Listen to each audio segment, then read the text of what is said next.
zo na 'yan albarka, kun ga raƙumi ko? Allah ya yi halitta a nan, bari ku ji. Shi dai raƙumi nau'i biyu ne, raƙumin larabawa mai tozo ɗaya da raƙumi mai tozo biyu, wanda ake samun sa a Asiya ta tsakiya. Kun ga yadda suke da bambanci a halitta? To haka kowannensu ya dace da yanayin wurin zamansa. Raƙuma masu tozo ɗaya suna dacewa da hamadar yankin gabas ta tsakiya da arewacin Afirka, yayin da raƙuma masu tozo biyu ake samun su a wurare masu sanyi da tsaunuka a Asiya ta tsakiya.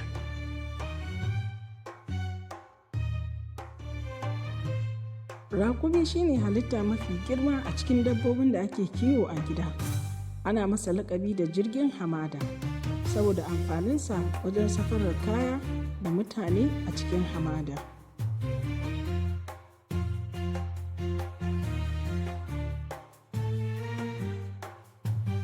Raƙuma suna da ƙarfi da juriya, suna iya ɗaukar kaya waɗanda suka kai nauyin kilogram 170 zuwa 270, kuma suna iya yin tafiyar mil 100 a cikin mawuyacin yanayin hamada.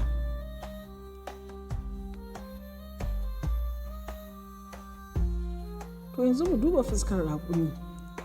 Kun ga idonsa? Allah ya yi masa wata halitta ta wani tantani a kan idon nasa, wacce take zama shamaki mai kamar wiper domin share ƙura a cikin hamada. Sannan gashin idonsa yana da tsawo don kare shi daga tsakuwowin yashin hamada. Hancin raƙumi kuwa na musamman ne domin yana iya rufe ƙofofin hancinsa don hana shigar yashi da ƙura da ke tashi a lokacin guguwa. Haka kunnuwan raƙumi cike suke da gashi don ba shi kariya daga yashi. Tsarin leɓensu da haƙoransu na ba su damar cin tsirrai masu ƙaya da tauri waɗanda ake samu a cikin hamada.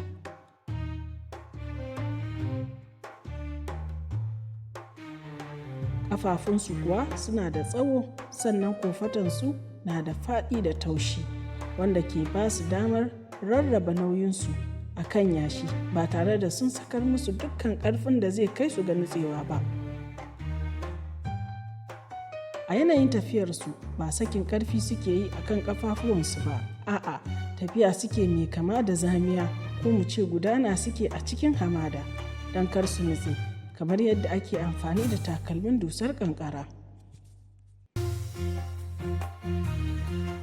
Raƙuma na da basira da ƙwaƙwalwa mai ƙarfin tuna dukkan hanyar da suka bi, ko bayan shekaru ne. Sun kasance kamar suna ɗaukan hoton inda suka bi ne, sannan su adana a ƙwaƙwalwarsu. Wannan ƙwaƙwalwar mai ban mamaki tana ba su damar komawa kan hanyoyin da suka bi, ko da ko idanuwansu a rufe suka bi wannan hanyar. Shi yasa suka zama ƙwararru wajen sanin hanya a cikin hamada.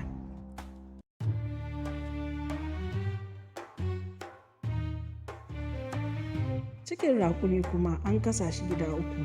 Ɓangaren farko shine ke narkar da tsirrai da ƙayoyin da suke ci. Ɓangare na biyu yana adana abubuwan gina jiki, sai ɓangare na uku wanda ake adana ruwa. Wannan tsarin na cikin nasu yana da matuƙar amfani domin yana ba su damar jure tsawon lokaci kamar kwana 10 ba tare da sun ci abinci ko sun sha ruwa ba. Tozon raƙumi kuwa cike yake da kitse. A yanayi na rashin abinci, raƙumi na narkar da wannan kitse ne domin samun kuzari. Raƙuma na jure tsananin zafi.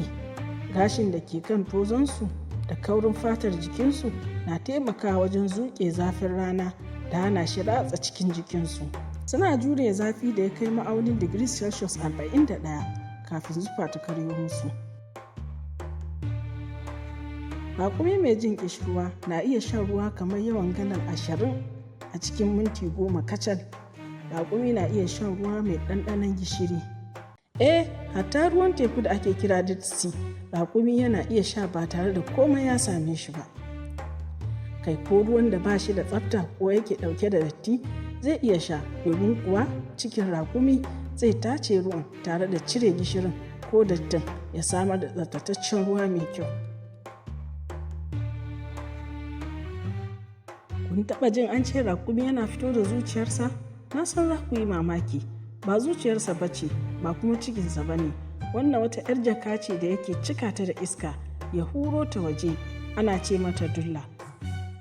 Idan kuka ga raƙumi ya fito da wannan, to yana so ne ya burge matarsa, wato raƙuma. Raƙumi na sabawa da masu kula da su, kuma suna gane wanda duk ya cutar da su, ko bayan shekaru ne. Idan kuma suka samu dama, sai sun rama. Idan kuka tsokani raƙumi, ko ya ga alamun za ku cutar da shi, to zai iya cizon ku, ko ya tofa muku yawu, ko ya kakaro abincin cikinsa ya tofa muku, ko ya yi muku gurnani.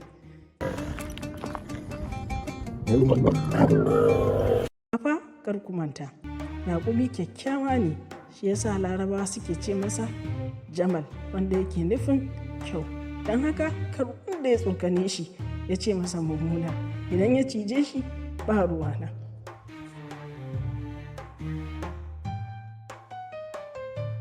Kai gaskiya halittar raƙumi akwai mamaki a ciki, Allah bai iko. Kwarai ko yara, hakika Allah ya yi gaskiya. Ya tambaye mu a cikin Alƙur'ani, shin ba za mu yi duba zuwa yadda ya halicci raƙumi ba? Da cikin halittar raƙumi, wanne ne ya fi baku mamaki? Ku faɗa mana a comment. Sai an jima yaran kirki.